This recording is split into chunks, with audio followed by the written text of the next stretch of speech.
Buenas noches, sea usted bienvenido a esta entrevista de este Comité de Evaluación del Poder Legislativo. En primera instancia, si nos podría decir su nombre completo, cargo al que aspira y de dónde es originario. Sí, claro. Mi nombre es Sergio Danilo Pancardo Cobos. Soy originario de Tuxpan, Veracruz, y el cargo al que aspiro es al de ser candidato a ministro de la Suprema Corte de Justicia de la Nación. Gracias. A mí me toca hacerle la primera pregunta.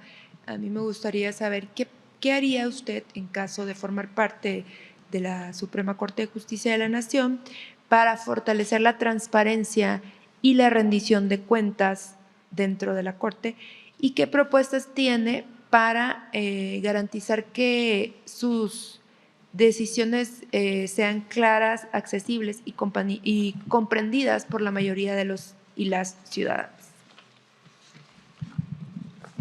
Es un punto muy importante. Llevo trabajando en la administración pública muchos años, y desde que se comenzó a trabajar en materia de transparencia, allá por los 2000, estaba yo en una dependencia en lo que es la Comisión Federal de Telecomunicaciones, que ahora ya no existe.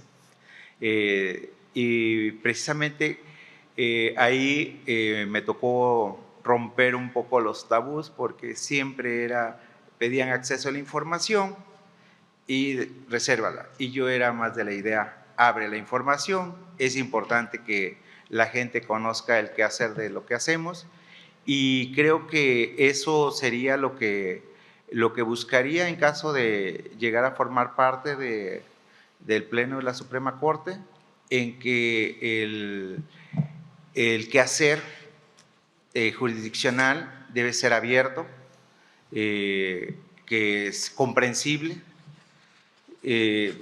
Considero que ha habido avances, pero que también faltan cosas por hacer, porque podemos hablar que hemos avanzado en temas de justicia, pero el acceso a la justicia todavía falta mucho por hacer, porque los que estamos en la ciudad, yo llegué acá a la Ciudad de México en 1982, del lugar donde vengo. Cuando yo me vine, nada más había hasta nivel medio superior, y como yo quería estudiar en la UNAM, ese era mi sueño, me vine terminando la secundaria. Entonces, cuando llego acá y quedo en la UNAM, para mí fue algo que vi formando parte de ese futuro, de esa búsqueda de justicia social que siempre es una búsqueda constante, ¿no? Desde mi tiempo universitario me tocó, pues soy de la generación 87-91, me tocó todo un movimiento, digamos que fue donde comenzó parte del movimiento democrático que ahora estamos disfrutando, y que después de muchos años llegó ese cambio. Ahorita estamos en una vorágine de reformas que, para los que estudiamos en aquel tiempo, pues tendremos que reestudiar. Y creo que es parte de la transparencia, es muy importante para lo que se tiene que hacer en el Pleno de la Suprema Corte, y que esa transparencia de rendición de cuentas tiene que ser accesible a la gente, y que esto es lo que va a provocar que haya confianza en las instituciones, porque ahorita lo que hay es una pérdida de confianza, y por eso estamos aquí. Gracias.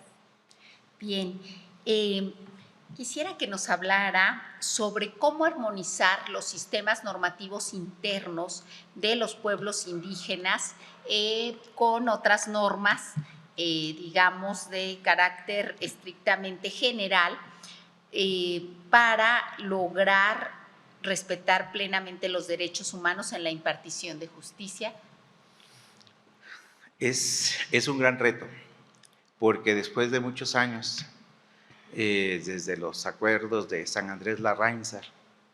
Se vino primero una primera reforma constitucional y después de, pues de una búsqueda se logró otra reforma constitucional donde ya se quedan plasmados muchos derechos de los pueblos y comunidades indígenas, que precisamente ahí es donde me refería yo que hay que llevar la justicia, porque ellos no tienen la posibilidad de venir a la ciudad o ir a las capitales de los estados.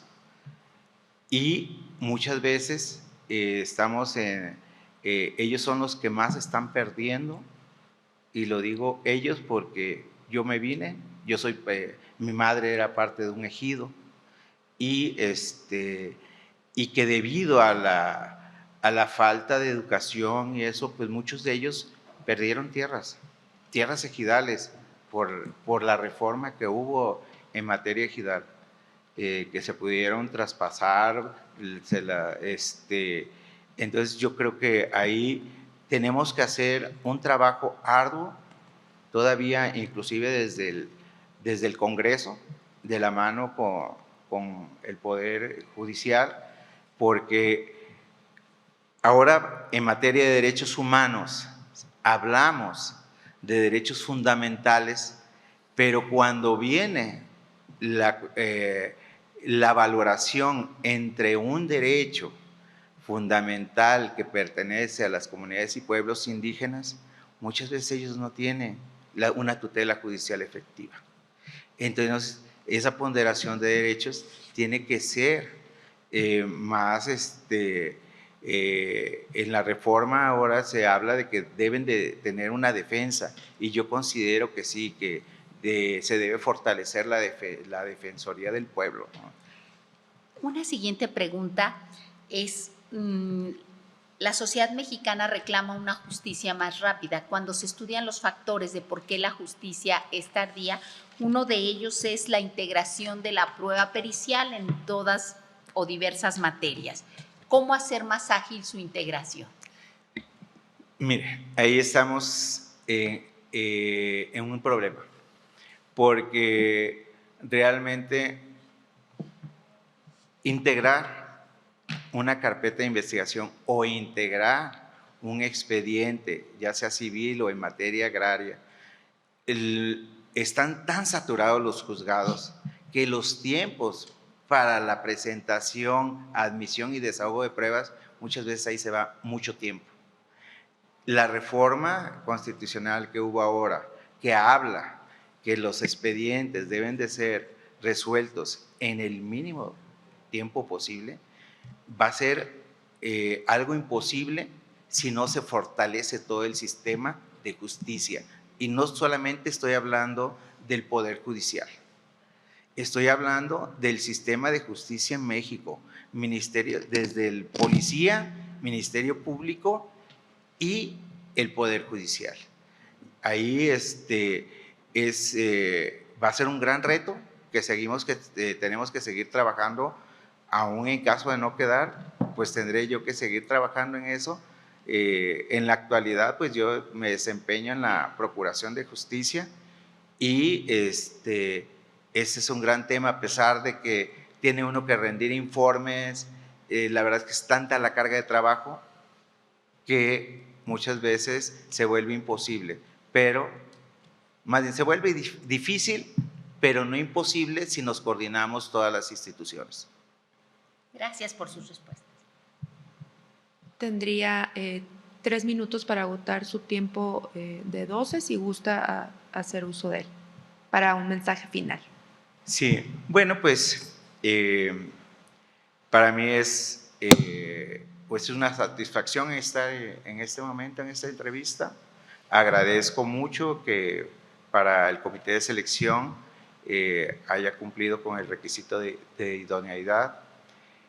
Como lo expresé, pues son 34 años de servicio público, y en el cual pues siempre me he regido por principios que trae uno desde casa, y que el acercamiento con la gente, porque bueno, pues parte de mi quehacer privado es pues mucho tiempo me estuve congregando en una iglesia cristiana y pude conocer de cerca muchos pueblos. Íbamos a hacer labor a pueblos con muchas necesidades.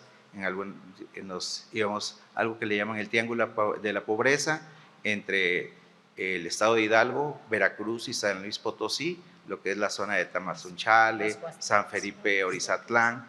Y por eso es que yo sí estoy convencido que este proceso de democratización del Poder Judicial es un proceso histórico, que si no lo cumplimos como lo espera la ciudadanía y el pueblo, pues es algo que nos van a reclamar nuestros hijos, nuestros nietos.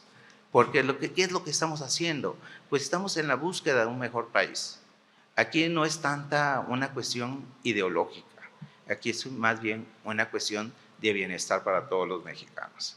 Y si no hay un acceso a la justicia efectivo, pues es algo que siempre nos va a generar una incertidumbre y confianza en las instituciones. Y creo que este es un buen comienzo, a pesar de las dificultades que han tenido en este proceso y todavía lo que viene, pero creo que es algo que debemos de luchar por ello, ¿no? Así como hace 20 y tantos años, en los 88, nos tocó marchar para buscar mejores cosas, creo que lo podemos seguir logrando. Muchísimas gracias de parte del Comité de Evaluación del Poder Legislativo. Agradecemos su tiempo y sus aportaciones y le pedimos estar pendiente a cualquier notificación que le pudiéramos hacer vía correo electrónico.